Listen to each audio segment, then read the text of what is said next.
અમે આપના સુધી પહોંચાડીશું પણ આજનો પહેલો જે મુદ્દો છે મહારાષ્ટ્રની વાત કરીએ। મહારાષ્ટ્રમાં કોણ બનવા જઈ રહ્યું છે સીએમ? મહારાષ્ટ્રમાં વિધાનસભા ચૂંટણીના પરિણામ આવ્યાના 8 દિવસ થઈ ગયા છે, છતાં સીએમ પદના ચહેરા માટે અનેક અટકળો ચાલી રહી છે। 5મી ડિસેમ્બરે સાંજે 5 વાગે મુંબઈના આઝાદ મેદાનમાં શપથ ગ્રહણ સમારોહ યોજાશે। દિલ્હીથી પરત ફરેલા સીએમ એકનાથ શિંદે તેમના વતન સતારા ગયા, જ્યાં તેમની તબિયત બગડી। જોકે આજે સીએમ શિંદે મીડિયા સાથે વાત કરતા કહ્યું કે મહાયુતિમાં કોઈ મતભેદ નથી, મારું સંપૂર્ણ સમર્થન છે। સીએમ અંગેનો નિર્ણય પ્રધાનમંત્રી અને અમિત શાહ લેશે। હાલ મારી તબિયત ઠીક છે। ચૂંટણીના વ્યસ્ત કાર્યક્રમ બાદ હું અહીં આરામ કરવા આવ્યો તેવું એકનાથ શિંદે કહ્યું।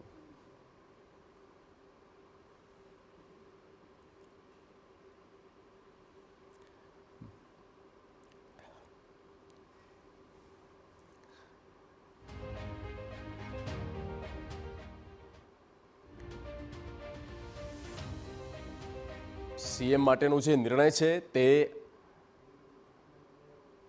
નરેન્દ્ર મોદી, અમિત શાહ જે પણ કંઈ નિર્ણય લે એ નિર્ણયમાં મારી હામી છે અને એમાં જ હું ખુશ। મહાયુતિમાં કોઈ પ્રકારના મતભેદ નથી, એક થઈને મહારાષ્ટ્રને આગળ વધારીશું। આ પ્રકારની વાત એકનાથ શિંદે દ્વારા કહેવામાં આવી છે। કોકડું હજી પણ ગૂંચવાયેલું છે। સીએમ પદ હવે કોને જાય છે તેના પર નજર છે। अभी मेरी तबीयत अच्छी है। मैं यहाँ पर आया था अरेस्ट करने के लिए। अभी बहुत काफी भागदौड़ हो गई चुनाव में। मैं एक एक दिन में 8-8, 10-10 सभा ली थी और मैंने कोई अभी तक मेरे 2-2.5 साल के कार्यकाल में छुट्टी बिट्टी कोई मनाता नहीं। मैं यहाँ भी आता हूँ, यहाँ भी जनता दरबार होता है, लोग आते हैं। अभी भी लोग आए हैं मेरे को मिलने काम के बहाने। वो यहाँ आने के बावजूद भी मुझे लोगों से मिलना है, मिलता हूँ मैं लोगों को। और मेरी तबीयत थोड़ी खराब थी, अभी ठीक हूँ। और मुझे एक ही है कि ये सरकार जो है ये जनता की आवाज वाली सरकार है। તો ભાજપ અને શિવસેનાના શિંદે જૂથ વચ્ચે ગૃહ અને નાણાં મંત્રાલયની વહેંચણીને લઈને પેચ ફસાયો હોય તેવી અટકળો છે। શિંદે સરકારમાં ડેપ્યુટી સીએમ દેવેન્દ્ર ફડણવીસે ગૃહ મંત્રાલય સંભાળ્યું હતું, તેઓ મંત્રાલય છોડવા માંગતા નથી। શિંદે જૂથની દલીલ એવી છે કે જો અમને ડેપ્યુટી સીએમનું પદ મળે તો ગૃહ મંત્રાલય પણ મળવું જોઈએ। હાલ નવી સરકારમાં મુખ્યપ્રધાનની સાથે 43 પ્રધાનો અને 2 ડેપ્યુટી સીએમનો સમાવેશ કરાય તેવી સંભાવના છે, જેમાંથી ભાજપના 20થી 23, શિવસેનાના શિંદે જૂથના 11 અને એનસીપીના અજીત પવાર જૂથને 9 મંત્રી પદ મળવાની શક્યતાઓ છે।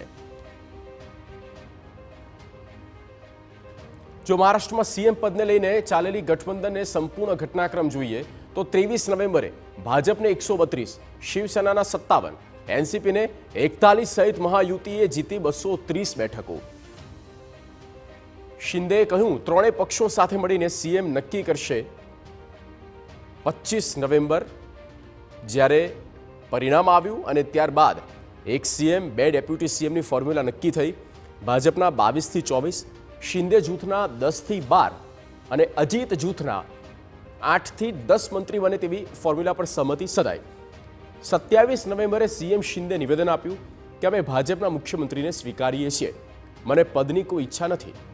28 નવેમ્બરે દિલ્હીમાં શિંદે, ફડણવીસ અને અજીત પવારની અમિત શાહ, જેપી નડ્ડા સાથે બેઠક યોજાઈ। એકનાથ શિંદે અમિત શાહ સાથે અડધો કલાક અલગથી બેઠક કરી, જેમાં શિંદેને ડેપ્યુટી સીએમ અથવા કેન્દ્રીય પ્રધાન બનવાની ઓફર કરવામાં આવી હોવાની ચર્ચા છે। દિલ્હીથી આવ્યા બાદ 29 નવેમ્બર એકનાથ શિંદે અચાનક તેમના વતન સતારા ગયા। મહાયુતિની બેઠક સ્થગિત થઈ। શિવસેનાએ ગૃહ અને નાણાં ખાતાની માંગ કર્યા બાદ પેચ ફસાયાની ચર્ચા છે।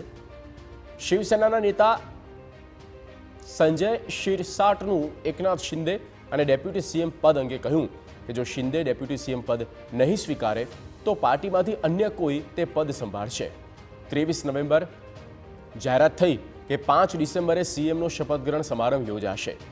એનસીપીના અજીત પવાર સીએમ અને ડેપ્યુટી સીએમ પદ અંગે જાહેરાત કરતા કહ્યું કે સીએમ ભાજપના અને ડેપ્યુટી સીએમ શિવસેના અથવા એનસીપીના હશે।